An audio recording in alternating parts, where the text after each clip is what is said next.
Hi guys. Okay, here's the deal. I'm gonna get real close. It is 5:10 a.m. I'm up to my usual tricks. So I'm back in the habit of drinking a shitload of coffee and staying up all night. And I managed to do it this time. Um, Technically it's Frankie's turn to vlog, she promised. But I have updates. So I wrote another 3,000 words today. And I was actually kind of in the swing of things. But then I realized that I'd already done 14,000 words in my novel. I kind of wanted to save the novel for November. So I was like, maybe I should take a break. But Chaos had read Achillea.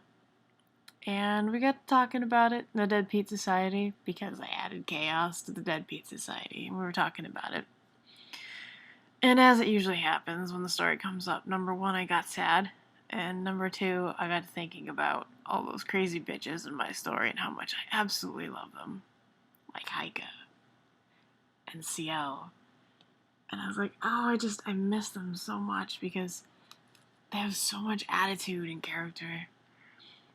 And I was like, every time this happens, I go, I really need to fix that story. But I still don't know how. So it's always been sort of on the back burner. It depresses me to think about how I couldn't publish the story. Because, I mean, as I've mentioned before, it has too many similarities to what it was based on.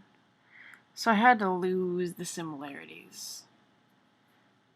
And I couldn't quite figure out how to do that. And at first I'm like, well, I'll just delete Mian. She's got, like, the most recognizable plot line of anybody. If I remove her, no one will really see that. It'll be lost enough that it'll definitely be its own story. But when I have Chaos read it, Chaos and I are the ones that envisioned this story together. She's like, you can't, like, she's absolutely necessary to the political progression of your plot. And I was like, yeah, but nobody likes her. She's a twat. And she's boring. And we kind of disagreed on it. Ultimately, though, she's right. Mian is pretty important. And also, the original reason I wrote the story was to bring closure to the story that her and I started. She loves Mian. Mian has to stay. So I was like, but I don't know how else I'm going to fix it. So I've been thinking about it, and since we talked about it again tonight, I thought about it again. And as typically happens with a story that I've already written, that somebody reads and comments on and really likes, it makes me think about it again. So I'm sitting here and I'm thinking, because I didn't want to write too much of my nano novel. And I'm like, what if I boot up this document? So I boot up the document because I miss Heike. I just wanted to visit her a little bit.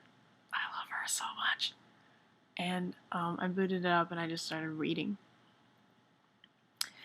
And the first scene is the first part we encounter a problem. So I'm reading the first scene and I'm like, what can I do? What is so drastic that saves Mian but loses the original canon and allows me to progress the story pretty much the same way I envisioned, only better? There's an answer. I've got it. I've got it. And I tried to tell Frankie this morning and she had to go to breakfast. So I'm going to make this video in case I pass out because it is 5 o'clock in the morning. What if, instead of pulling out Mian, I pull out Heike? No, I'm kidding. Don't worry.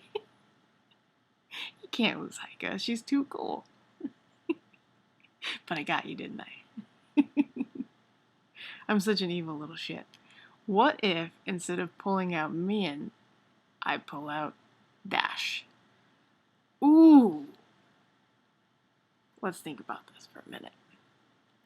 Now, Dash is also another reason that everything has a problem. Because he's got these godlike abilities, he has this friendship with Adric, and they have this little truce peace thing at the beginning. Well, now let's start it with him just being dead. What happens? Here's what happens. Mian now becomes the leader, which definitely did not happen in canon, and it's huge. Which brings her to power, which was a complete anomaly in this era. Also, it puts her in the sort of figurehead position that made her really important to Achillea in the first place. It also provides that little bit of darkness that I needed to make her really cool, because now she's grief-stricken. She has a really justified reason to hate Adric, because obviously Adric had to kill Dash. So she's got this vested interest. Also, it explains Heike's shitty attitude, although Heike tells me that she didn't need a reason to have a shitty attitude. She does not require one. But it explains the shitty attitude that she doesn't believe she needs a reason for. It also still keeps Torin and her and Mian together, because all of them had a connection to Dash, who's now dead. So, as I'm starting to think about this, I'm like, I can make this work. I also get to pull out all of the cheesy romance plots most people didn't like about Mian. But I still get to preserve Dash's character, because you still refer to him, and everything that you refer to him makes him seem like he was awesome, and provides all the motivation for all of the shit that hits the fan. Now, because I've pulled that out, I am still going to lose some word count. So it still lets me put in the little filler buffers that I was thinking, with, like, the other ladies that I thought deserved some attention, like CL and Lyda and Naniha, and I can go into a little bit more backstory with them and bring them, I can make them more important. So, also, this rips out the whole I have to kill Dash later. Spoiler alert, I was gonna kill him. He was gonna die in book 2. Now he doesn't have to die in book 2 because he's already dead, which takes out like this big chunk of plot that I was really struggling with when I was writing book 2, because I hate writing wars. They're so overdone that I'm just like, blah, armor, blah, horses, this is stupid, I don't want to do it, and so that's where I hit the wall in book 2. Now I get to remove that entire plot, and I can take book 3 and put it right here in book 2, and now I only need 2 books to tell the story, which is fortunate, because book 1 is already complete, with the exception of now all of these edits that I'm going to have to do, which will probably take me, let's go with like a month. Probably take me a month to fix book 1 at this point now. It'd probably take me 2 months to write book 2. Then I have a duology ready to go in the hopper. Plus, I already have a shiny for Trick, which was the story I wrote off the prompt that Frankie gave me, which is like it's like a novella. It's like 12K.